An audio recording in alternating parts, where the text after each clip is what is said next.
Bien, pues estaba leyendo La filosofía del capital de Felipe Martínez Marzoa, un libro escrito en los años 80 que lleva ya varias ediciones, que yo pienso que es un clásico en teoría marxista en España. Yo creo que es un libro que he escuchado recomendado en varios sitios por varias personas no conectadas entre sí, por lo tanto, que ya cuenta con, como digo, una tradición. Y la verdad es que es un libro que tiene ideas bastante interesantes, pero que rápidamente demuestra sus debilidades, porque la propia ontología en la que está fundamentado el marxismo es incompatible con la propia realidad material, por la propia realidad natural, por así decirlo, ¿no? En este caso yo me voy a centrar en la incapacidad de aceptar la espontaneidad en los sistemas naturales, entre los cuales el sistema humano. Porque el sistema humano, y si se quiere hacer una lectura materialista de las cosas, y si es que verdaderamente vamos a ser materialistas, como se presupone que es la teoría marxista, las culturas humanas, las sociedades humanas, son sociedades animales. Y efectivamente la cultura humana ha transgredido o ha superado de manera emergente los condicionamientos biológicos hasta cierto punto, pero ello no significa, como bien dice Marx y se dice al comienzo de este libro, que las fases ontológicas previas no limiten las posteriores. Es decir, que el ser cultural es un ser biológico y que el ser biológico es un ser físico-químico. Por lo tanto, el ser cultural está limitado por el ser biológico y el ser biológico está limitado por la condición físico-química.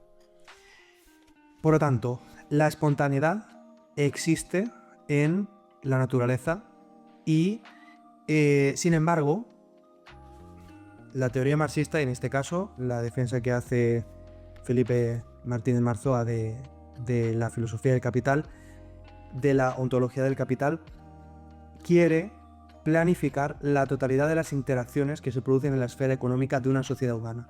Repito, la sociedad humana es una sociedad animal, de seres pertenecientes al orden de los primates, de familia, del grupo de los hominoideos, de la familia de Homo, de la familia de los homínidos y de la familia y del género Homo, ¿no?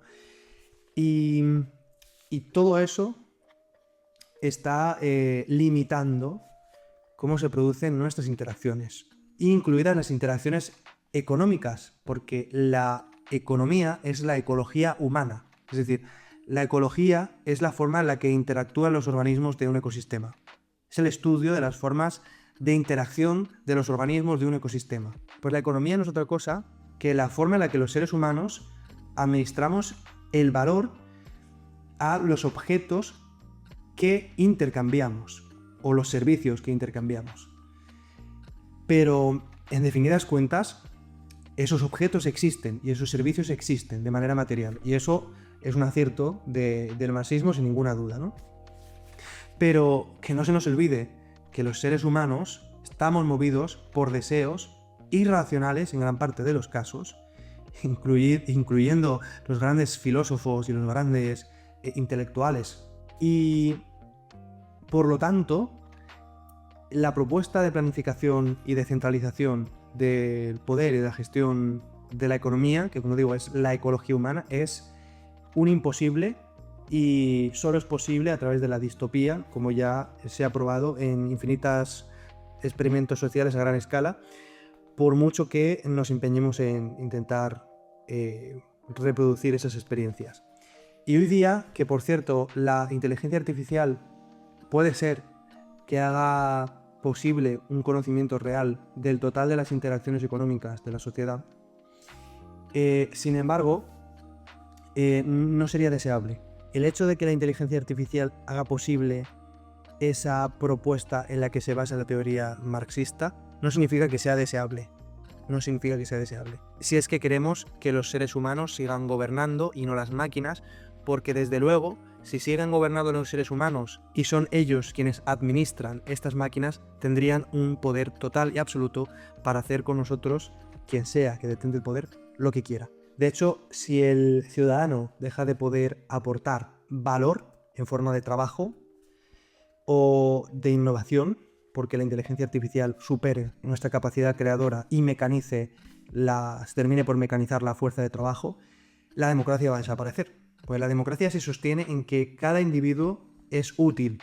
Si los individuos dejan de ser útiles, la democracia desaparecerá y entonces sí, pues llegaremos aquí, a la filosofía del capital y la sociedad planificada, totalitaria, etc.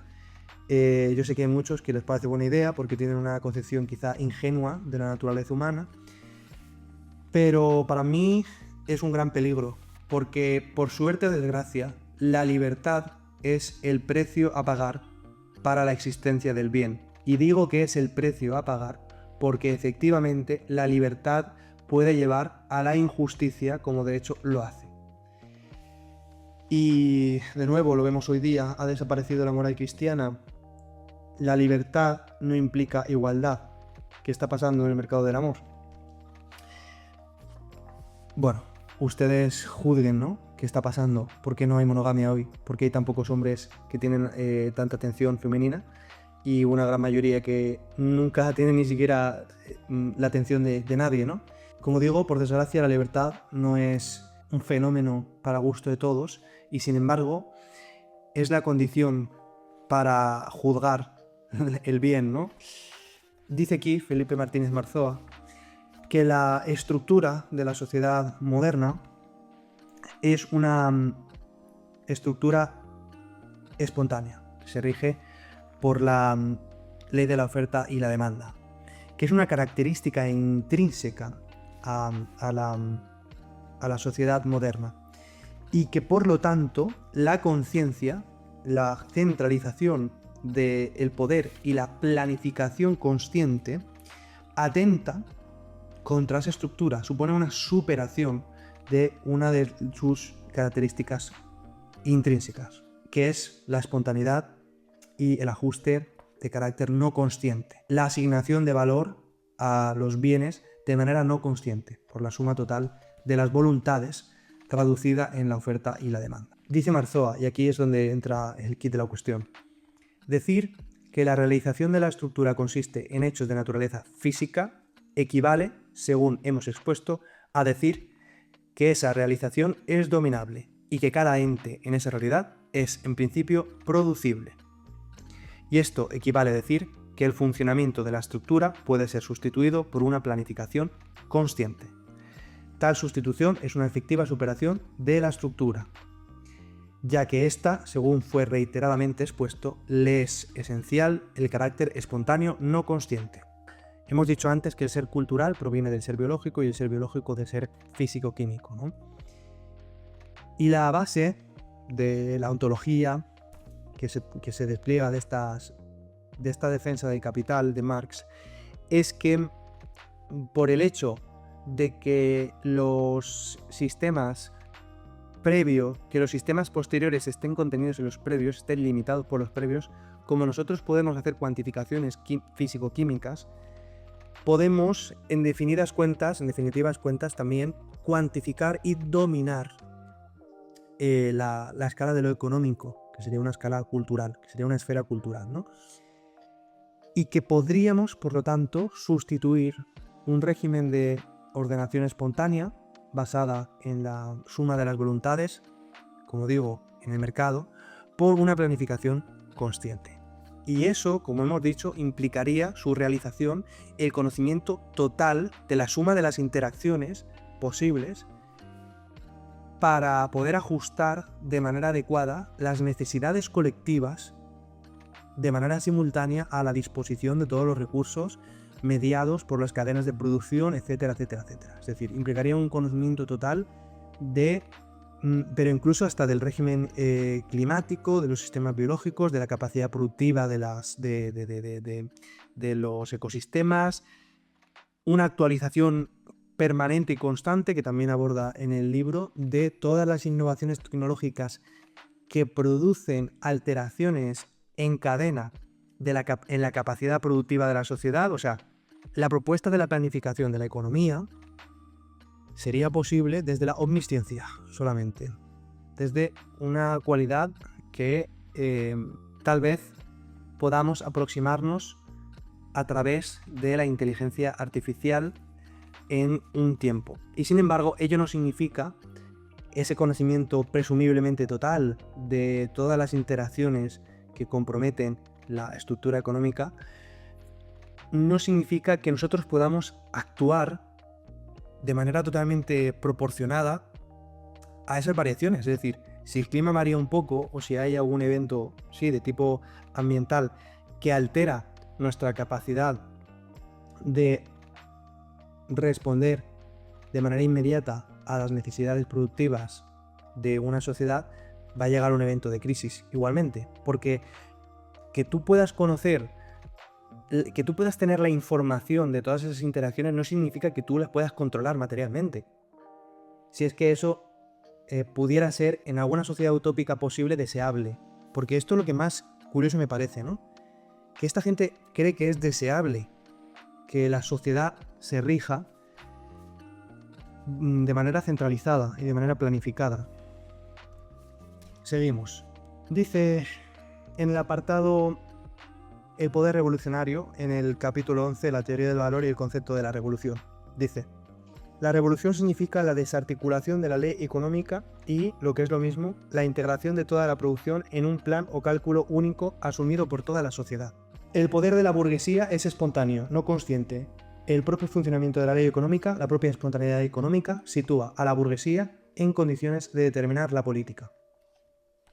Bien, y si centralizamos el poder y desarticulamos la ley económica y integramos el total de la producción en un único cálculo, ¿quién va a desempeñar el poder?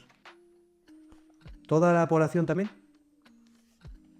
Porque en el libro este se habla de que la sociedad comunista, la sociedad socialista, es una sociedad democrática en la que el voto y el plebiscito son mecanismos fundamentales.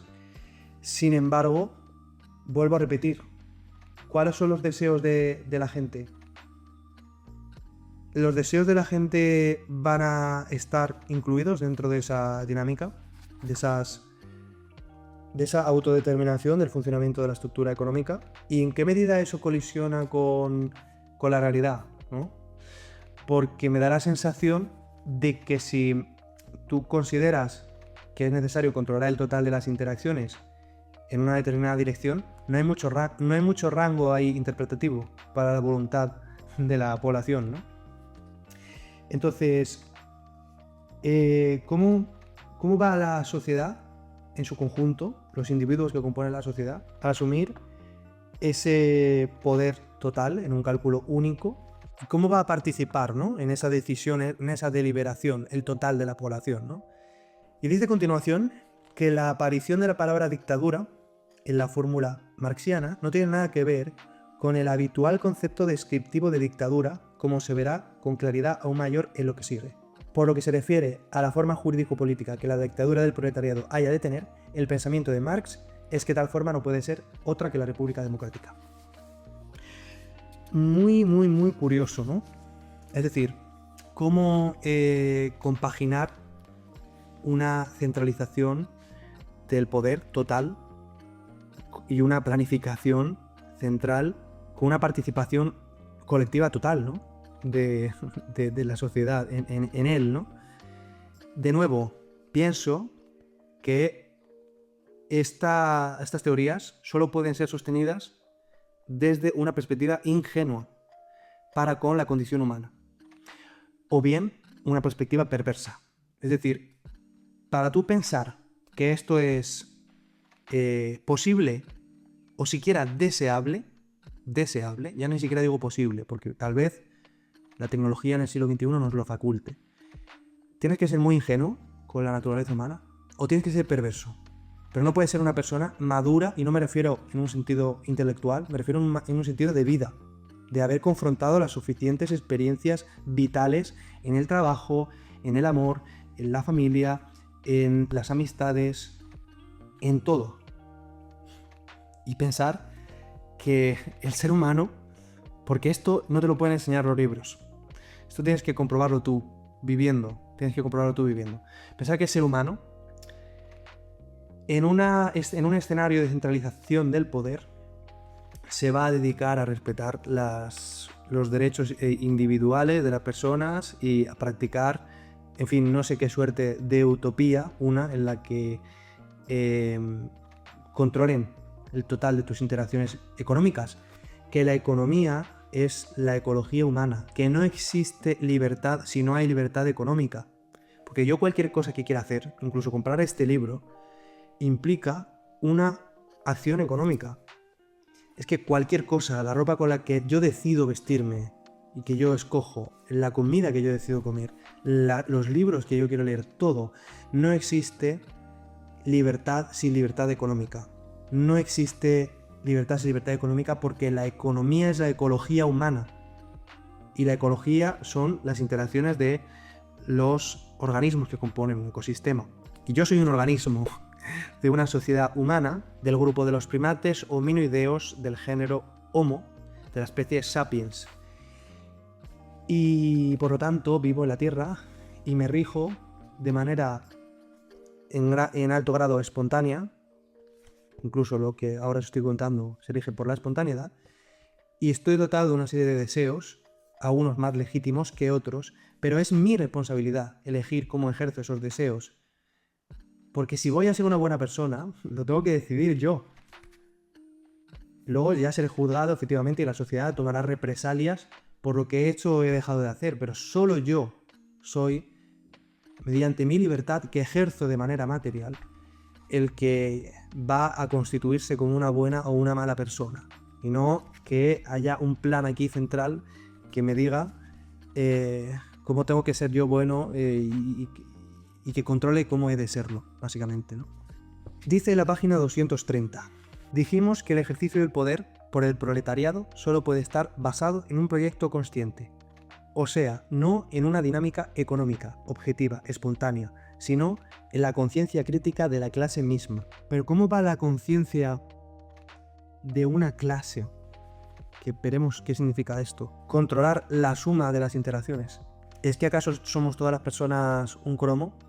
Una copia las unas de las otras. Esto no tiene ni pies ni cabeza. ¿En base a qué paraíso posible estaría legitimada o sería ideal esta sociedad, ¿no?